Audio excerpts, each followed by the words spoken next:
So hello everyone, बहुत demand के बाद कॉम्प्रिहेंशन की वीडियो लेकर आया हूँ। ये एसएससी पॉइंट ऑफ व्यू से बहुत ही ज़्यादा रिलेवेंट एंड डिफिकल्टी लेवल, अगर आप मेरे से लेवल पूछोगे तो ये एडवांस्ड जो स्टूडेंट्स हैं उनके लिए वीडियो रहने वाला है। वीडियो में मैंने तीनों एस्पेक्ट्स जो होते हैं कॉम्प्रिहेंशन के एसएससी एग्जाम्स में उनको इंक्लूड किया है। इसमें क्लोज टेस्ट भी है, इसमें पैराजम्बल्स भी है, इसमें रीडिंग कॉम्प्रिहेंशन भी है। आप अगर कोई भी किसी भी एसएससी के एग्जाम में बैठने वाले हो, स्टेनोग्राफर वाले सुन लेना, स्टेनोग्राफर के लिए भी है। सारे के सारे एग्जाम जो भी एसएससी के होने वाले हैं, अगर इस लेवल का पेपर रहा तो आप उसे डिफिकल्ट पेपर कहोगे। ठीक है, मैंने ये पूरी कोशिश करी है कि मैं जितना रिलेवेंट पेपर रख पाऊँ, क्योंकि देखो डिफिकल्ट का मतलब ये भी तो हो सकता है ना कि मैं कैट का पेपर दे दूँ, पर मैं वो नहीं कर रहा। मैं कह रहा हूँ रिलेवेंट है पर लेबल डिफिकल्ट है। ठीक है, अब लेबल डिफिकल्ट क्यों है मैं जरा जल्दी से 30 सेकंड में वो भी एक्सप्लेन किए देता हूँ। ये जो भी आपको यहाँ पे क्वेश्चंस दिखेंगे या ये द हिंदू से निकाले हुए, ठीक है, मतलब कोई रीसेंट आर्टिकल से मैंने उठाया है। आपको क्वेश्चन सॉल्व करते हुए बहुत बार ऐसा लगेगा कि आपने हाल ही में न्यूज में ये बातें सुनी थी। ठीक है, तो मैंने क्या किया है, जो लैंग्वेज है वो स्टैंडर्ड रखने के लिए द हिंदू से पैसेज उठाए हैं। जहां जहां पे ब्लैंक है मैंने कोशिश करी है जितना ज्यादा वो कैप बेस्ड क्लोज टेस्ट रखूं और जितना ज्यादा रिलेवेंट आरसी रखूं। ठीक है, अब आपके लिए ये एक ऐसा वीडियो भी बन सकता है जो आपको थोड़ा सा डिमोटिवेट कर दे। अगर आपके मार्क्स कम आए इस वीडियो में तो समझना तैयारी की जरूरत है। ये मत समझना कि पेपर डिफिकल्ट था, पेपर रिलेवेंट है, आपके एग्जाम में ऐसा पेपर आ सकता है। चलिए शुरू करते हैं। सबसे पहला सवाल होगा क्लोज टेस्ट का। ये क्लोज टेस्ट का पूरा पूरा पैसेज है। ब्लैंक नंबर 1 में क्या फिलअप करना है वो यहाँ है, 2 में क्या फिलअप करना है वो यहाँ है, फिर थर्ड, फिर फोर्थ एंड फिर फिफ्थ। मैंने आपको दिखा दिया ताकि आप वीडियो पॉज करके अपना आंसर ट्राई कर लो। ठीक है, अब अगर आपने अपना आंसर ट्राई कर लिया है तो मैं सोल्यूशन बता रहा हूँ। जो बच्चे मेरे से पहले से पढ़ते आए उन्हें पता है कि मैं क्लोज टेस्ट हमेशा 2 बार पढ़ने की सलाह देता हूँ। पहली बार आप जब पढ़ो तब आप इसका टोन समझो, आप इसका कंटेक्स्ट समझो। दूसरी बार आप जब पढ़ो तो आप फिलअप करने को देखो। ठीक है, अब मैं पहली बार आपको पढ़कर कंटेक्स्ट समझाता हूँ, या मैं कोशिश करता हूँ कि आप एग्जाम में क्या करोगे वो बता पाऊँ। क्या लिखा है कि India's approach to international diplomacy has undergone a gradual but strategic transformation over the last decade. लिखा है कि इंडिया का जो अप्रोच है ना इंटरनेशनल डिप्लोमेसी को लेके, कि जो और कंट्रीज हैं इंडिया के अलावा उनका उनके साथ हमारे क्या संबंध होंगे, उसने बहुत ग्रेजुअल मतलब बहुत धीरे धीरे, लेकिन उसमें एक स्ट्रेटेजिक ट्रांसफॉर्मेशन आया है पिछले 10 सालों में। मतलब 2015 में जिस तरीके का इंडिया का अप्रोच था इंटरनेशनल डिप्लोमेसी को लेके, 2025 में वैसा नहीं है। Traditionally known for its non-aligned stance, India has now dashed deeper ties with like-minded democracies while simultaneously preserving its strategic autonomy। बहुत अच्छा लाइन है ये। क्या लिखा है यहाँ पे कि भारत को जाना जाता था कि भारत एक नॉन अलाइंड स्टांस रखता है। नॉन अलाइंड स्टांस का मतलब हम खुल के किसी के साथ दुश्मन भी नहीं है, हम खुल के किसी के साथ दोस्त भी नहीं है। ठीक है, लेकिन आगे देखना कॉमा के साथ कॉन्ट्रास्टिंग लाइन ऐड किया गया है कि India has now deeper ties with like minded democracies. India ने अब लाइक माइंडेड डेमोक्रेसीज जो भारत की तरह ही सोचते हैं वैसे डेमोक्रेसीज के साथ अब अपने टाइज टाइज मतलब अपने संबंध को डैश कर लिया है, while simultaneously preserving it's strategic economy. और ऐसा नहीं है कि अगर हमने किसी के साथ दोस्ती कर ली तो हम उसी की भाषा बोलने लगे। हम अपनी स्ट्रेटेजिक ऑटोनॉमी अभी भी हमारे हाथ में है, मतलब हम क्या डिसीजन लेंगे, हम किसी से इन्फ्लुएंस होकर डिसीजन नहीं ले रहे। हमने अच्छे संबंध बनाए हैं पर अभी भी सोचना समझना वो ऑटोनॉमी हमारे पास ही है। This shift is most evident in the evolving dynamic of the Quad, where India's engagement has gone beyond symbolic participation and moved towards tangible defense and technology dash। लिखा है कि और अगर आपको इसका सबूत चाहिए ना तो ये जो शिफ्ट है ये सबसे ज्यादा एविडेंट है, सबसे ज्यादा जहां दिखता है वो है कि भारत का क्वाड में जो रोल है, आपने सुना होगा क्वाड के बारे में, 4 कंट्रीज हैं, यूएस, इंडिया, जापान और ऑस्ट्रेलिया। तो यहां पे जो इंडिया का रोल है वो बहुत ज्यादा बदला है। जहां पे पहले इंडिया का जो रोल था वो एक केवल सिंबॉलिक पार्टिसिपेशन का था, अब यहां पे बहुत ही ज्यादा टेंजिबल डिफेंस और टेक्नोलॉजी डैश में इंडिया का से रहता है। कहने का मतलब यह है कि मान लो घर में 4 बच्चे हैं और उसमें एक ऐसा बच्चा है जिसका ओपिनियन ही मैटर नहीं करता, वो बस काउंट होने के लिए 4 बच्चा है, उसका कोई वैल्यू ही नहीं है। पहले क्वाड में, अकॉर्डिंग टू पैसेज, मुझे नहीं पता ये कितना सच है, पर क्वाड में पहले ऐसा था इंडिया का रोल कि एक सिंबॉलिक रिप्रेजेंटेशन था कि हाँ भैया मैं हूं पर मैं कुछ कर नहीं पाऊंगा। उसके विपरीत अब के टाइम पे जो इंटरनेशनल डेमोक्रेसी जो इंडिया डिप्लोमेसी दिखा रहा है उसमें क्वाड में जो इंडिया का रोल है वो बहुत स्ट्रांग हुआ है, क्योंकि इंडिया मूव कर गया किस तरफ, टेंजिबल और डिफेंस टेक्नोलॉजी के डैश की तरफ। ठीक है, अभी ब्लैंक में क्या होगा हम वो उससे कंसर्न नहीं है, पहले हम पैसेज समझ रहे हैं। लिखा है while the West views India as a crucial counterweight to China, New Delhi has maintained a cautious posture, refusing to be dashed into rigid alliances। लिखा है कि जबकि जो वेस्ट है वो इंडिया को एक क्रूशियल काउंटरवेट देखता है चाइना के अगेंस्ट में। मतलब अगर हम वेस्ट की कंट्री ले लेते हैं, फॉर एग्जांपल अगर हम ऑस्ट्रेलिया के या अगर हम लेट्स से फ्रांस के नजर से देखते हैं इंडिया को, तो इंडिया को वो एज अ काउंटरवेट मानते हैं चाइना का, कि जितना इंपॉर्टेंट एशिया में चाइना है, अगर हमें चाइना को दबाना है तो हमें इंडिया को सपोर्ट करना पड़ेगा, लेट्स से दिस वे, ठीक है। New Delhi has maintained a cautious posture refusing to be dashed into rigid alliances। लिखा है कि जबकि वेस्ट इंडिया को इस तरीके से देखता है कि इंडिया तो हमेशा चाइना से लड़ेगा और कंपीट करेगा, न्यू दिल्ली, यहाँ इंडिया का कैपिटल न्यू दिल्ली इसलिए आमतौर पर कैपिटल से ही रिप्रेजेंट किया जाता है कंट्रीज को, तो यहाँ लिखा है कि न्यू दिल्ली जो है वो एक बहुत ही कॉशियस पोस्चर मेंटेन किए हुए है। बहुत अच्छा लाइन है, बहुत ही कॉशियस पोस्चर मेंटेन किए हुए, बहुत केयरफुल है अपने काम में, ताकि वो किसी रिजिड अलायंस में डैश ना हो जाए। ऐसा ना हो कि इंडिया का संबंध चाइना के साथ खराब हो जाए क्योंकि फ्रांस ऐसा चाहता है। इंडिया ये मेंटेन कर रहा है कि ऐसा ना करना पड़े। आगे बढ़ेंगे।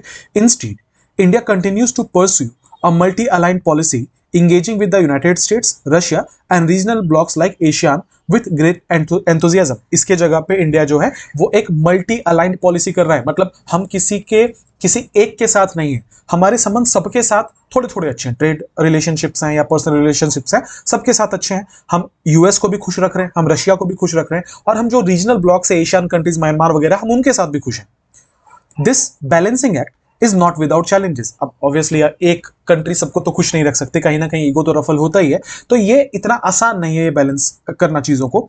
The Russia Ukraine conflict for instance has dash India's ability to navigate competing geopolitical pressures. For example Russia Ukraine का जब वॉर हुआ था, तो आपने ये पढ़ा होगा, जैसा मैं कह रहा था अभी इंट्रोडक्शन में, कि आपको बहुत बार रिलेवेंट चीजें मिलेंगी जो आपने हाल फिलहाल में सुना है। तो रशिया यूक्रेन कॉन्फ्लिक्ट जो पिछले साल ही हुआ था, उसमें बहुत ज्यादा इंडिया को परेशान किया कंट्रीज ने कि आप एक स्टांस लो, या तो आप रशिया की तरफ से बोलो या तो आप यूक्रेन की तरफ से बोलो। तो वो एक ऐसा चैलेंज था जिसमें नेविगेट करना बहुत मुश्किल था। नेविगेट मतलब होता है रास्ता निकालना, रास्ता ढूंढ के निकालना। तो जो जियोपॉलिटिकल प्रेशर्स आ रहे थे कि आप रशिया से तेल क्यों खरीद रहे हो, आप रशिया को सपोर्ट क्यों कर रहे हो, आप यूक्रेन की तरफ से क्यों नहीं बोल रहे, और इंडिया वहां पे एक फर्म स्टांस मेंटेन किया हुआ था कि वॉर नहीं होना चाहिए, वो किसी की तरफ खुल के नहीं बोल रहा। तो ये नेविगेट करना अपने आप में एक चैलेंज था, एक बहुत मुश्किल बात थी। आगे बढ़ेंगे। India's position at global forums like G20 and BRICS has allowed it to project itself as the voice of the global south, often advocating for reforms in multilateral institutions। लिखा है इंडिया का जो पोजीशन है global forum में, जैसे कि G20 या BRICS है, उसने इंडिया को मदद करी है कि वो अपने आप को प्रोजेक्ट करे as a voice of the global south, के जो साउथ एशिया है वहां पे इंडिया की चलती है, या इंडिया का एक से होता है वहां के किसी भी किस्म के डेमोग्राफिक अलायंसेस में। ये G20 या ब्रिक्स में जो इंडिया का कंट्रोल है, वहां पे इसने अपने आप को इस तरीके से प्रोजेक्ट किया है कि मैं भी हूं यहां पे, ठीक है। However, critics argue that India's diplomatic engagements, though robust, sometimes dash coherence due to its desire to please conflicting power centers। लिखा है कि लेकिन, however से हम हमेशा जो कॉन्ट्रास्टिंग स्टेटमेंट्स को स्टार्ट करते हैं, तो यहाँ कॉन्ट्रास्टिंग है, पहले अच्छी बात बोली गई थी, अब आगे बोला जा रहा है। लेकिन जो आलोचक है उनका यह आर्ग्यूमेंट होता है कि इंडिया का जो डिप्लोमेटिक एंगेजमेंट है, मतलब इंडिया का जो कूटनीतिक संबंध है, वो रोबस्ट तो है, वो ऐसा है कि फर्म है, स्ट्रिक्ट है, अच्छे हैं, लेकिन कभी कभी कोहेरेंस डैश कर जाते हैं। कोहेरेंस मतलब होता है कि किसी चीज का लॉजिकल सीक्वेंस नहीं है उसमें, ठीक है, सीक्वेंस नहीं है। क्यों? क्योंकि इंडिया जो है, रीजन भी बता दिया गया, क्योंकि इंडिया कई बार कोशिश करता है कि कॉन्फ्लिक्टिंग पावर सेंटर्स को खुश रखे। इंडिया चाहता है कि मैं यूएस के साथ भी बहुत क्लोज हो जाऊं और रशिया के साथ भी क्लोज हो जाऊं, जबकि यूएस और रशिया आपस में दुश्मन है, तो ऐसा तो नहीं हो सकता। तो यहां पे वही बोला जा रहा है कि कई बार इसमें कोहेरेंस की डैश देखी जाती है, क्योंकि इनका जो डिजायर है इंडियन जो भी डिप्लोमेट्स है उनका, कि मैं कॉन्फ्लिक्टिंग पावर सेंटर्स के क्लोज हो जाऊं, वो नहीं हो सकता। अब आपको समझ में आ गया होगा कि ये जियोपॉलिटिकल एक पैसेज से इंस्पायर्ड है, ठीक है, काफी बढ़िया पैसेज है, टफ पैसेज है। अब हम एक एक करके इसमें फिलअप करेंगे, राइट। आ जाओ, फर्स्ट ब्लैंक यहां पर है, अब मैं फिलअप करने की कोशिश कर रहा हूं। लिखा है India's approach to international diplomacy has undergone a gradual but strategic transformation over the last decade. India का जो अप्रोच है इंटरनेशनल डिप्लोमेसी को लेकर, वो लास्ट डिकेड में चेंज हुआ। Traditionally known for its non aligned stance, traditionally इसे जाना जाता है कि नॉन अलाइंड स्टांस है। India has now dash deeper ties with like minded democracy. India ने जो लाइक माइंडेड डेमोक्रेसी है, जो इंडिया की तरह सोचती है, उनके साथ टाइज को डैश कर लिया, उनके साथ संबंधों को डैश कर लिया। क्या होगा? इंडिया हैज नाउ, देखो अब अगर मैं बोलूं कि लेबल क्यों मैं टफ कह रहा था, क्योंकि अभी अगर मैं ले लूं ऐसे आसान लेवल वाला पैसेज ना, तो यहाँ हैज के बाद V3 होना चाहिए, तो कोई एक ऑप्शन होता जो V3 में होता और वही हमारा आंसर होता, वो यहाँ नहीं है। मैं आपको अगर प्रैक्टिस करा रहा हूं समय निकाल कर अपना और आपका, तो मैं चाहता हूं कि कुछ तगड़ी चीजें प्रैक्टिस करूं, ठीक है। तो यहाँ पे वो वाला सीन नहीं है, क्योंकि आप देख लेना फर्स्ट, फोस्ट, फॉरसीन, फॉरकास्ट सारे V3 में। फॉरकास्ट V3 में क्यों है? क्योंकि कास्ट का V3 भी कास्ट ही बनता है, तो टेलीकास्ट, फॉरकास्ट, ब्रॉडकास्ट सबका V3 वही होता है, कास्ट वाला वर्ड। इसका मतलब यहाँ पे चारों के चारों V3 में। अब आपको ये देखना है कि टाइज के साथ हम लगाएंगे क्या। India has now dash deeper ties, India ने संबंध डैश कर लिया, क्या कर लिया? India has now forged deeper ties, India has now forced deeper ties, India has now foreseen deeper ties, India has now forecast deeper ties। आपको ये देखना है किसका कंटेक्स्ट करेक्ट बैठ रहा है, ठीक है। सबसे पहले जो वर्ड एकदम आउट एंड आउट हम रिजेक्ट कर सकते हैं उसको पहले हम हटा देते हैं। जैसे कि आपने कभी ये सुना है कि संबंधों को फोर्स किया गया, कि पहले 10 सालों में हम संबंधों को फोर्स नहीं करते थे, अब हम संबंधों को फोर्स कर रहे हैं। तो फोर्स्ड वर्ड तो नेगेटिव कनोटेशन का, ये तो होगा नहीं, यहां कोई पॉजिटिव वर्ड आना चाहिए। आप टाइज को और स्ट्रॉन्ग करने की बात कर रहे हो, फोर्स करने की बात नहीं कर रहे हो। फोर्सिंग का मतलब होता है किसी चीज के होने से पहले उस चीज का अनुमान लगा लेना। अब आप समझो संबंधों का अनुमान कैसे लगाएंगे। क्या ये सेंटेंस का ये मतलब था कि 10 साल पहले भारत अनुमान नहीं लगा पा रहा था, अब भारत अनुमान लगा पा रहा है? नहीं, ये मतलब नहीं था। इसका मतलब ये कंटेक्स्ट तो नहीं है। आप देख रहे हो, एक बार पहले पढ़ लेने से कितनी क्लैरिटी आ जाती है। आगे बढ़ते हैं। फोरकास्ट का मतलब होता है किसी चीज के होने के पहले उसके बारे में भविष्यवाणी कर देना। तो भारत जो है वो अपने संबंधों की भविष्यवाणी कर रहा है लाइक माइंडेड डेमोक्रेसी के साथ। कोई कंटेक्स्ट है इसका? नहीं। आंसर कौन सा होगा? Option number A, forced. अब देखो फोर्स्ड क्यों होगा। फोर्स्ड के दो मतलब होते हैं, एक तो नकल करने को भी फोर्स्ड कहा जाता है, ये आपने सुना होगा। दूसरा होता है कि to put a lot of effort, to put a lot of effort, बहुत ज्यादा प्रयास करना। किस चीज के लिए? Into making something stronger, into making something stronger. किसी चीज को मजबूत करने के लिए बहुत ज्यादा प्रयास करना, उसे हम फोर्स्ड कहते हैं। तो इंडिया क्या कर रहा है? प्रयास कर रहा है कि उसके जो टाइज हैं वो और डीपर हो और अच्छे संबंध हो लाइक माइंडेड डेमोक्रेसीज के साथ। आगे बढ़ेंगे, सेकंड नंबर पे फिलअप करते हैं। क्या लिखा है कि यहां पे देखना, शिफ्ट जो है, कंटेक्स्ट समझना लाइन का, शिफ्ट जो है बहुत एविडेंट है। कौन सा शिफ्ट? कि इंडिया का जो डिप्लोमेसी है वो कितनी अच्छी हो रही है, ये शिफ्ट बहुत एविडेंट है। जहां पे जो क्वाड की बात होती है उसमें, जहां का इंडिया का जो एंगेजमेंट है वो सिंबॉलिक पार्टिसिपेशन का नहीं है, बल्कि उसकी जगह पे इंडिया जो है अब टेंजिबल डिफेंस टेक्नोलॉजी डैश कर रहा है। इंडिया मूव कर चुका है टेंजिबल डिफेंस एंड टेक्नोलॉजी के तरफ। अब समझना बात को, यहां क्या लिखा हुआ था कि इंडिया सिंबॉलिक पार्टिसिपेशन नहीं दे रहा सिर्फ, बल्कि इंडिया जो है और कंट्रीब्यूट कर रहा है। तो यहां पे जरूर डिफेंस और टेक्नोलॉजी के कंट्रीब्यूशन की बात हो रही होगी। यहां कंट्रीब्यूशन जैसा कोई वर्ड होना चाहिए।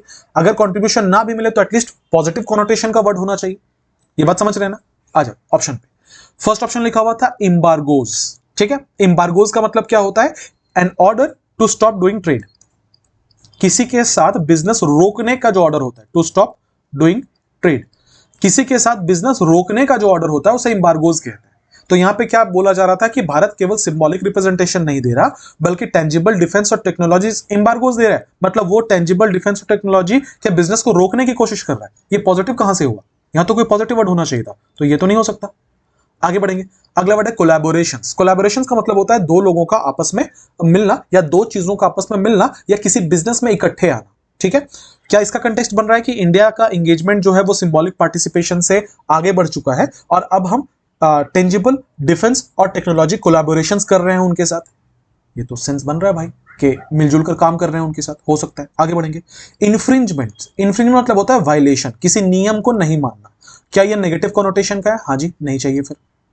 आगे बढ़ेंगे, डिसरप्शन। डिसरप्शन का मतलब होता है किसी चीज के ऑर्डर को बिगाड़ देना, ठीक है। कोई चीज जो स्मूथ चल रही थी उसके ऑर्डर को बिगाड़ देना, उसको डिसरप्शन कहते हैं। क्या नेगेटिव कॉनोटेशन का है? हाँ जी, नहीं चाहिए। आंसर एक ही बचेगा फिर, कौन सा? कोलैबोरेशन। बोलो समझ पा रहे हो? आगे बढ़े, while the west views India as a crucial counterweight to China, जब वेस्ट जो है वो क्रूशियल काउंटरवेट जैसे वो देखता है चाइना के लिए, new Delhi has maintained a cautious posture. New Delhi ने एक बहुत ही केयरफुल पोस्चर जो है वो मेंटेन किया है, refusing to be dash into rigid alliances. अब देखो फिर से यहाँ पे क्या बोला जा रहा है कि भारत जो है वो एक बहुत ही केयरफुल पोस्चर मेंटेन कर रहा है और वो रिफ्यूज कर रहा है किसी भी रिजिड अलायंस में इंक्लूड होना। मतलब किसी भी किस्म के जो ऐसे ठोस संबंध बन जाए कि फिर मैं आपको नाराज ही नहीं कर सकता, वैसे किसी अलायंसेस में इंडिया नहीं आना चाहता। तो क्या लिखा है? Refusing to be dash into rigid alliances. ठीक है, आ जाओ। Refusing to be coerced, coerced का मतलब होता है फोर्स्ड। अब देखो कितना अच्छा होता है जब आप द हिंदू वगैरह से प्रैक्टिस करते हो। मुझे दिख रहा था टेंजिबल मतलब होता है जो चीज को आप छू सकते हो, प्रैक्टिकल, प्रैक्टिकेबल, ठीक है ना, प्रैग्मेटिक, उसको टेंजिबल कहा जाता है। प्रीवियस ईयर क्वेश्चन है। आ जाओ एक जगह पे मुझे और दिखा था, कोअर्स्ड प्रीवियस ईयर क्वेश्चन है, रोबस्ट प्रीवियस ईयर क्वेश्चन है। तो यहीं पे आपको ना बहुत सारे सिनोनिम्स एंटोनिम्स भी मिल जाते हैं जो ऑलरेडी एग्जाम में पूछे जा रहे हैं, तो वो चीज आपका यहाँ रिवीजन होता चलता है। कॉशियस वन वर्ड में कई बार आ चुका है, तो आपको बीच बीच में ऐसे वर्ड्स मिल जाएंगे जो ऑलरेडी आपने सिनोनिम एंटोनिम में वन वर्ड में पढ़े हुए हैं, ठीक है। तो इसलिए द हिंदू से प्रैक्टिस करना बहुत बहुत फायदेमंद होता है। Anyways coming back to the question, तो क्या लिखा हुआ था, न्यू दिल्ली ने एक बहुत ही केयरफुल पोस्चर मेंटेन किया, refusing to be coerced into rigid alliances.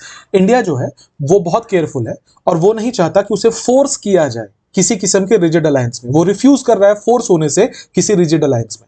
Sense तो बन रहा है, आगे बढ़ेंगे। Refusing to be allied into rigid alliance, repetition हो जाएगा। आप अगर यहां अलाइड भरोगे फिर अलायंसेस, तो अलायंसेस में तो अलाई ही होते हैं, सेंस नहीं बन रहा, ठीक है। ग्रामेटिकली अब मैं नहीं बोलूंगा गलत लगेगा, पर मैं बोलूंगा बहुत ही ज्यादा इरेगुलर लगेगा, ठीक है। आगे बढ़ेंगे। Refusing to be intervened into, intervened अपने बाद इनटू नहीं लेता, ठीक है। Refusing to be hosted into, hosted भी अपने बाद इनटू नहीं लेता। अच्छा एलाइड था तो एलाइड भी अपने बाद इनटू नहीं लेता, मैं डायरेक्टली ऐसे भी समझा सकता था, ठीक है। तो ग्रामेटिकली तीनों गलत है, एक बच रहा है, कोर्स इनटू। अब लिख लेना नोट डाल के, कोर्स, क्या लिख दिया, कोर्स इनटू समथिंग, मतलब होता है कोई किसी काम को करने के लिए फोर्स होना, टू गेट फोर्स्ड, ठीक है। फोर्स्ड होना किसी काम को करने के लिए, उसे कोर्स्ड कहा जाता है। आगे बढ़ेंगे भाई साहब। नेक्स्ट कहां थे हम लोग, this balancing act is not without challenges. कौन सा बैलेंसिंग एक्ट की बात हो रही है कि मैं सारे कंट्रीज को खुश रखूं। ये बैलेंसिंग एक्ट जो है ये बिना चैलेंजेस के नहीं है। The Russia Ukraine conflict for instance, अगर एग्जांपल के रशिया यूक्रेन कॉन्फ्लिक्ट को ले लिया जाए, has dash India's ability to navigate competing geopolitical pressures. लिखा हुआ है कि उसने इंडिया की जो एबिलिटी है कि वो जियोपॉलिटिकल प्रेशर से कैसे बच के निकलता है, उसको डैश किया है। क्या किया है, उसने इंडिया की एबिलिटी को ऑब्सक्योर किया है। ऑब्सक्योर्ड का मतलब होता है वेग। उसने इंडिया की एबिलिटी को धुंधला किया है। ये जो रशिया यूक्रेन कॉन्फ्लिक्ट था, इसने इंडिया की एबिलिटी को धुंधला किया है। कोई सेंस है नहीं, पर ये बहुत बार आपके वन वर्ड में आया है, सिनोनिम में आया है। ऑब्सक्योर मतलब होता है जो चीज धुंधली हो जाए, वेग, ठीक है, लिख लेना। आगे बढ़ेंगे। उसने इंडिया के एबिलिटी को स्ट्रेंथन किया है। कह रहा है कि ये जो रशिया यूक्रेन वॉर हुआ था ना, इंडिया की जो एबिलिटी है कि मुश्किल परिस्थिति में कैसे निकल सकता है, उसको मजबूती प्रदान की है। मजबूती कैसे प्रदान की है, सपोर्ट थोड़ा ना किया है, चेक कर रहा था ना वो। हैज टेस्टेड, ये हो सकता है कि रशिया यूक्रेन कॉन्फ्लिक्ट जो है उसने टेस्ट किया है इंडिया की एबिलिटी को कि वो कैसे जियोपॉलिटिकल प्रेशर से पार पाता है, हो सकता है। रशिया यूक्रेन कॉन्फ्लिक्ट ने वायलेट किया है इंडिया की एबिलिटी को। एबिलिटी को कभी वायलेट नहीं कर सकते, वायलेट लॉ को किया जाता है। आंसर कौन सा होगा, ऑप्शन नंबर सी। आगे बढ़े, अगला। इंडिया पोजीशन एट G20 और ब्रिक्स समिट में जो है उसने खुद ही कह दिया है हाउएवर, यहां से कॉन्ट्रास्टिंग स्टेटमेंट स्टार्ट हुआ है। पहले हमने क्या किया, इंडिया जो है वो अपने आप को प्रोजेक्ट कर रहा है कि वो वॉइस है ऑफ द ग्लोबल साउथ। हालांकि क्रिटिक्स का ये आर्ग्यूमेंट है कि इंडिया का डिप्लोमेटिक एंगेजमेंट जो है हालांकि रोबस्ट है, लेकिन वो उसमें कोहेरेंस क्या डैश है। तो कोहेरेंस मतलब मैंने क्या बोला था, लॉजिकल सीक्वेंस, उसमें लॉजिकल सीक्वेंस का डैश है। इसका मतलब यहां कोई नेगेटिव वर्ड होना चाहिए कि नहीं, क्योंकि अगर कोई चीज कोहेरेंट है, अगर किसी चीज में कोहेरेंस है तो ये तो पॉजिटिव बात है। जबकि यहां कहा गया था, आलोचक ये कह रहे हैं कि डिप्लोमेटिक एंगेजमेंट रोबस्ट तो है लेकिन उसमें कोहेरेंस की डैश है। मतलब यहां पे कमी जैसा कोई वर्ड होना चाहिए कि उसमें एक लॉजिकल सीक्वेंस नहीं है, उसकी कमी है। आ जाइए, कमी के लिए क्या लगाएंगे, लैक। समटाइम्स लैक कोहेरेंस हो सकता है, समटाइम लूज कोहेरेंस। लूज मतलब होता है किसी चीज को त्याग देना, उसमें उसने कोहेरेंस छोड़ दिया है, खो दिया है, नहीं ये सेंस नहीं।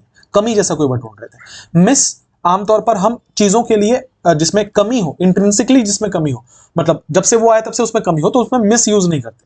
फेल मतलब होता है किसी चीज में फेल हो जाना, ये तो नहीं हो सकता। मिस से ज्यादा अच्छा वर्ड है यहाँ पे लैक यूज करना। हम लोग हमेशा बोलते हैं कि इट लैक्स करेज, है ना, उसमें साहस की कमी है, इट लैक्स करेज। तो यहाँ पे लैक मतलब कमी वाला सेंस में यूज किया जा रहा है कि उसमें कोहेरेंस की कमी है। आंसर कौन सा होगा, 5 का ए।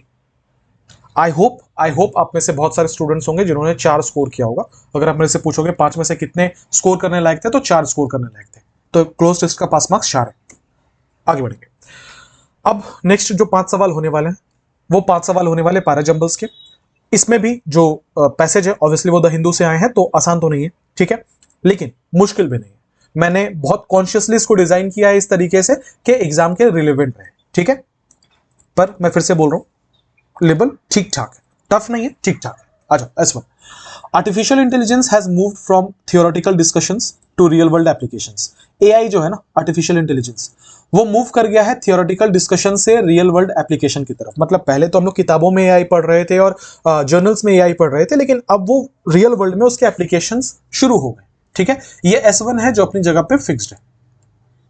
ये पहला सीक्वेंस का पहला लाइन है। S6 में however it's rapid adoption has raised significant ethical and social concerns. लेकिन इसका जो रैपिड अडॉप्शन है ना, उसने सवाल खड़े किए हैं इसके एथिकल और सोशल कंसर्न्स के ऊपर। मतलब इसको यूज करने के लिए कितनी मोरालिटी चाहिए या क्या मोरली करेक्ट है जो चीजें एआई कर रहा है, और सोशल कंसर्न्स है इसके बहुत सारे, ऐसे किस्म के सवाल खड़े किए हैं। ये भी अपनी जगह पे फिक्स्ड है और ये लास्ट लाइन है, ठीक है। तो S1 जो था वो फर्स्ट लाइन था, S6 जो है वो लास्ट लाइन है। अब हमें इन्हें समझकर या इनके हिसाब से, इनके सीक्वेंस के हिसाब से हमें बीच के चार को अरेंज करना है। PQRS जो है वो जंबल्ड है, हमें इन्हें अरेंज करना है। आइए एक बार पहले समझ लेते हैं लिखा क्या है। लिखा है from personalised recommendations to facial recognition AI is embedded in daily experiences. लिखा है कि पर्सनलाइज्ड रिकमेंडेशन से लेकर फेशियल रिकॉग्निशन तक, हम लोग जब भी यूट्यूब देखते हैं तो क्या होता है, 3-4 वीडियो एक नेचर का देख लिया तो अब हमारे फीड में वही आ रहा है, उसको रिकमेंडेशन कहते हैं। तो पर्सनलाइज्ड रिकमेंडेशन से लेकर फेशियल रिकॉग्निशन, हम लोग फोन में लॉक लगाते हैं ना फेशियल रिकॉग्निशन का, एआई जो है वो हमारे डेली एक्सपीरियंसेस में हर जगह पे भरा पड़ा है। क्यों में लिखा है AI powered language tools have revolutionised education, content creation and communication and are being used at global forums. लिखा है कि एआई का जो लैंग्वेज टूल है उसने एजुकेशन को रिवॉल्यूशनाइज किया है, कंटेंट क्रिएशन को रिवॉल्यूशनाइज किया है, कम्युनिकेशन को रिवॉल्यूशनाइज किया है, और ये बहुत सारे ग्लोबल फोरम्स में यूज किया जा रहा है।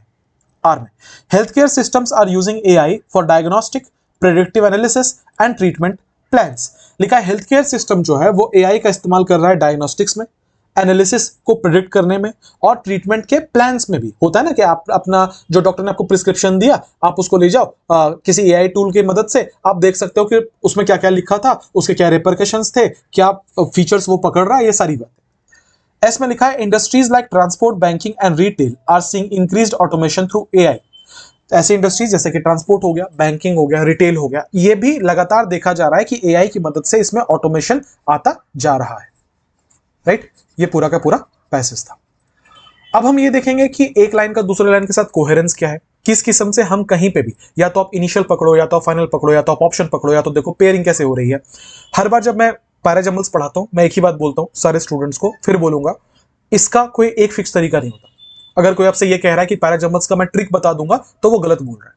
टेक्निक हो सकता है, ट्रिक नहीं हो सकता, क्योंकि हर सेंटेंस का अपना सीक्वेंस होता है, हर सेंटेंस को अपने अलग तरीके से आइडेंटिफाई करके आपको पेयरिंग करनी होती है, ठीक है। तो आप क्या करेंगे, आप मेरे साथ साथ बनाएंगे। हो सकता है आपका बनाने का तरीका मेरे से अच्छा हो, मेरे से कम समय में बन जाए, मेरे से लेंदी हो, मेरे से ज्यादा समय लगे, ठीक है। ये मेरा तरीका है, आपको ठीक लगे आप इसको अडॉप्ट करो, वरना अपने तरीके से बनाओ। मतलब एग्जाम में टाइम में बना के सही करेक्ट आंसर लाने से, ठीक है। चलो एसएम में क्या लिखा हुआ था, आर्टिफिशियल इंटेलिजेंस जो है वो थियोरेटिकल डिस्कशन से लेकर रियल वर्ल्ड एप्लीकेशन तक पहुंच गया है, राइट। पी में लिखा था from personalised recommendation to facial recognition AI is embedded in daily experiences. अच्छा, आपको ऐसा नहीं लग रहा कि S1 से लेके P कंटिन्यूएशन है S1 का? S1 में क्या लिखा हुआ था कि एआई जो है वो थियोरेटिकल डिस्कशन से लेके रियल वर्ल्ड एप्लीकेशन तक पहुंच गया है। मैंने पूछा कैसे, कैसे लगा आपको ये? पी में उसका कंटिन्यूएशन है।